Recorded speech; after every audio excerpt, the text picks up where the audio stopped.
I've been here at UCSF Fresno for 5 years. This is my first job out of fellowship. And I'm an endocrine surgeon, which means I do thyroid, parathyroid, and adrenal surgery, and I also do some robotic general surgery.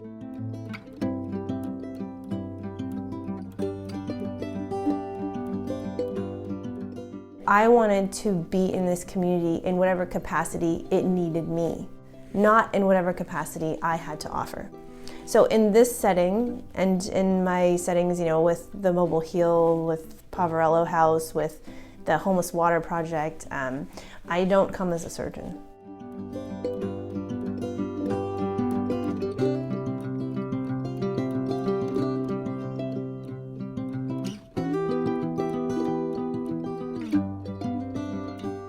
One of my friends mentioned an opportunity to meet with a gentleman who was doing after-school programs for children of families living in motels off the 99. And there's a whole row of motels off the 99.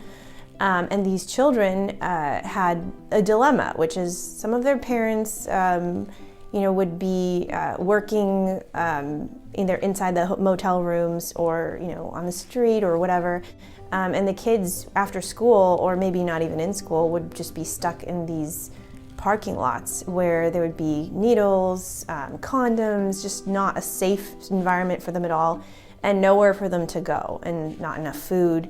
This gentleman who grew up in this area, Richard, apparently was working with these children and doing after-school activities and giving them a safe place to be.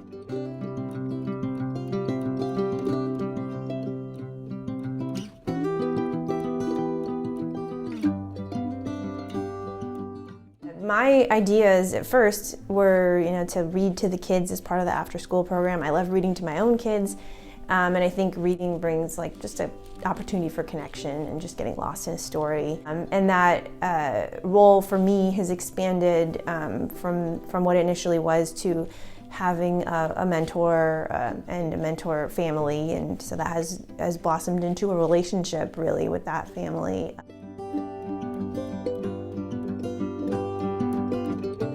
Dr. Karipineni chooses to invest her most valuable resources, her time. Here has been, I can't think of a word right off the top of my head, because it's challenging for people, for adults a lot of the time, right? They see the struggles and the challenges that exist in this neighborhood. They see the gang stuff or whatever, they see those things. And Dr. Karipineni was she's aware of those, but able to just see past them and see these beautiful children, right? And choose to invest her time in one-on-one mentoring and tutoring, and choosing intentionally and on purpose to just spend time with them and listen to them and see them for the person they were, not for what the community was saying this child was. And in that particular case, it was very important because for that teenager, all anyone saw was the scars from self-harming, and Dr. Karipineni was able to again see past that and see just depth and beauty and joy in this young person, and it really, really changed the way that they were able to then see themselves.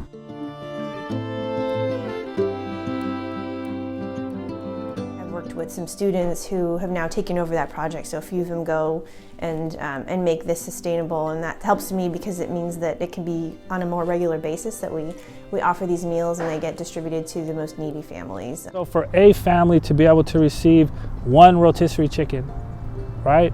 Out of the 227 kids who are enrolled here for the after-school program, almost half of them do not have a permanent home, which means they don't have a stove, they do not have a microwave, they don't have a way really to heat up or cook a healthy meal, right? Everything's coming from Instapot or a microwave or something if the power's on, right? Just so to actually have a Costco rotisserie chicken with with all the stuff that goes with that is just amazing. It's amazing for the child to have that, but it's also a very loving way to support the mom and say hey, you don't have to struggle and try to figure this out today. Blessings to you and your family just for being you, right? There's no strings attached. Here you go.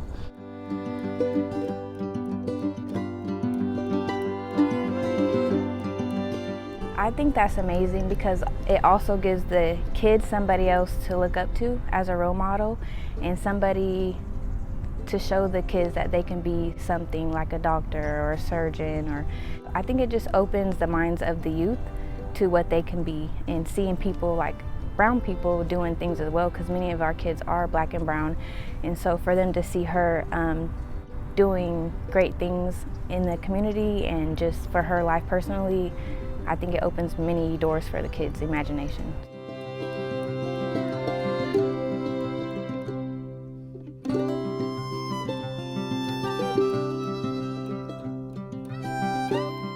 If I want to do the things that I want to do as a mom, as a surgeon, as a person in the community, then I'm going to have to be really efficient. So I decided to block off half day on Monday to have a surgical presence at Mobile Heal and to have that be a part of the surgical oncology rotation, so that the residents would not have the feeling that they cannot do it because they're with me and this is where I am.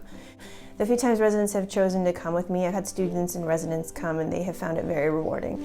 And they have seen that, yes, we have done nothing surgical, because we do offer ostomy care and we do offer wound care, and the wound care is very basic. It's not a billable event, but it is still a good use of our time. And I'm glad that that's being modeled, and it's being modeled during business hours for the residents. Sometimes as I tell the residents that are with me, like, I might sit there for 2 hours and I'm a surgeon and I'm doing nothing, but I'm not doing nothing because I bring this stuff with me, so I'm distributing something. So it makes me feel like I'm actually doing something. And then I go and talk to them. I go around and talk to them, and maybe their day is brighter because they had a conversation with someone who smiled at them, who wasn't a fellow homeless person, because it can be a very hostile environment sometimes because of mental health issues. We do vaccines through Mobile Heal. It's extremely important stuff. And then when a physician is present, they can do blood pressure, blood sugar checks, and if anything's wrong, then I can point them towards resources. I don't think that you can be happy if you don't serve the community. And for my husband and I, we think the same way about that. That the more we have, the more we should give. And then you have choices to make. Do you want to buy a bigger house? Do you want to buy a better car? Do you want your kids to go to private school? Or do you want to lift up the most vulnerable people in society? And that's what we want to do. And so I don't do enough at all by any stretch. Even talking about it now, it seems like so trivial. And so I don't do enough at all. And like when I know their story, and they have my phone number, when they can call me when they need something, I start to see what their struggle is like. And it's not something that you can tell just by handing someone a water, really, even. It's really to know their struggle. I think the community's only as strong as the weakest part of it, and we shouldn't measure the 1%ers to decide if our community is healthy. We should measure the most vulnerable. And how low the most vulnerable get is the marker of how healthy our society is. There's very little that separates us from somebody else if we had a different set of circumstances. I think we need to find empathy and understanding for those folks who just didn't have what we had to succeed.